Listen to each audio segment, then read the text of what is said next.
not been there for 46 years. He brought 2 boats. He graded and manned all feeder roads. He launched a tarmac road. I'm told the equipment has now left. Yeah? He pretended to put transformers in every village. He brought water tanks. He brought irrigation pipes. He went ahead to touch the household. He brought blankets. He brought mattresses. He brought even shoes. He brought gas cylinders. It was all deception. He was deceiving the people. And the people have proven they are too smart, they are too intelligent. The people of Kalou saw through him.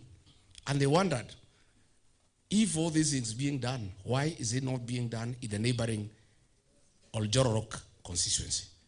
Why is it not happening in Daragwa? Why is it not happening in Kipipiri? Maybe Kipipiri, because it's when Yukomoya could be left behind. Why not in Kinango? The people of Kalou, like all Kenyans, saw through the deception. That is why we are celebrating. Because William Ruto can no longer deceive the people of Kenya. That is why we are celebrating. We are not just celebrating the win. It has so many ramifications. Number 3, we are celebrating the very energy, the very intention of Kenyans to come out and vote in large numbers. The voters of Kalou woke up at 5. The whistles, pursuant to my instructions, were blown at 3. And there was a repetition at 4, just in case you went back to sleep. By 5, the queues were long. And I had said, vote by 11, because I had intelligence. From 12, there will be voter suppression. Between 6 a.m. and 1 p.m., 57% of the people of Kalou had voted. Thereafter, from 1 p.m. to 5, there was no voting. The police goons sent by Mokomen disrupted voting. Had they not disrupted the voting, we would have had a voter turnout of 75%.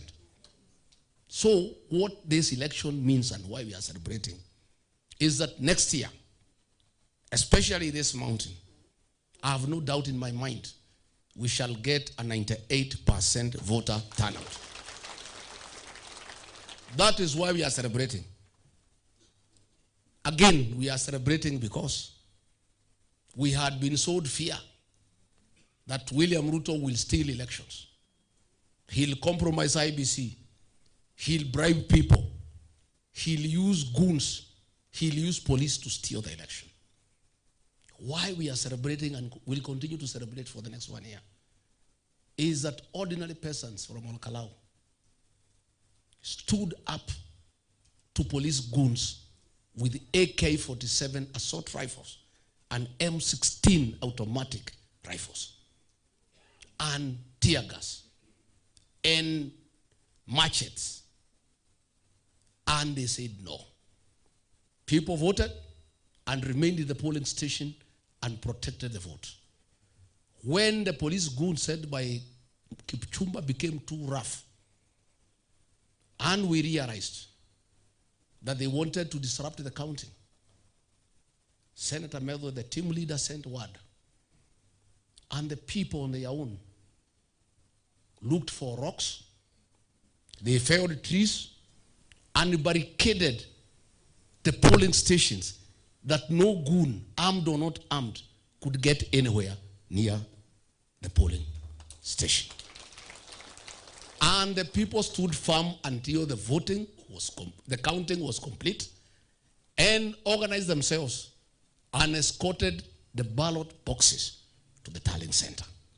We are celebrating the capacity of the Kenyan voter to protect the election and to make sure William Ruto cannot steal the election.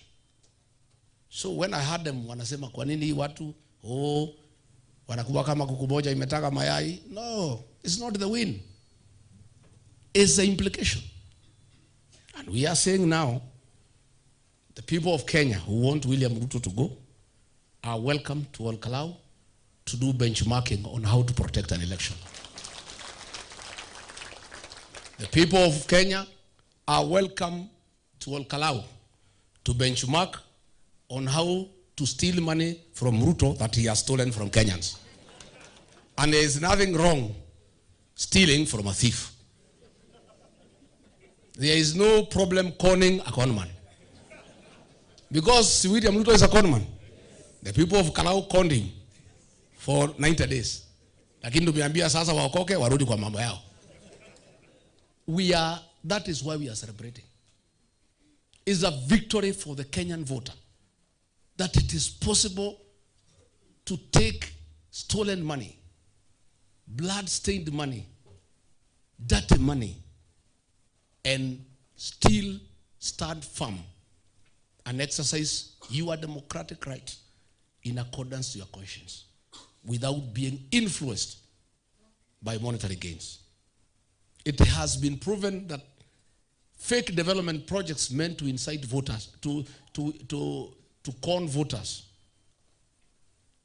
in the guise of development, people can see through the deception.